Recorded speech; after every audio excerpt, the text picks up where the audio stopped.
لیکن دنیا کو یہ مت کہیے کہ ہم ہیومن رائٹس کے چیمپئنز ہیں،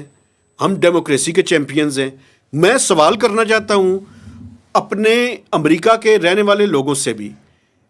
کہ ڈونلڈ ٹرمپ ڈکٹیٹر ہے یا ایک ڈیموکریٹ لیڈر ہے؟ وہ کانگریس سے پوچھنے کی زحمت بھی گوارا نہیں کرتے. وہ نیتن یاہو کی ہیلپ میں اتنا آگے بڑھ گئے ہیں کہ انہوں نے پوری دنیا کے تمام اصول و ضوابط کو، تمام قواعد و ضوابط کو، تمام ہیومن رائٹس کو، حتیٰ کہ یو این کے جو سیکرٹری جنرل ہے اس کی بھی کوئی نہیں سن رہا. تو یہ سارے کے ساری آپ نے جو ایک اپنی مانترا ڈیولپ کی ہوئی ہے اس کو ایکسپوز کر رہے ہیں. اور مسئلہ یہ ہے کہ یہاں پہ جو مسلم ممالک ہیں ان کی خاموشی، اور او آئی سی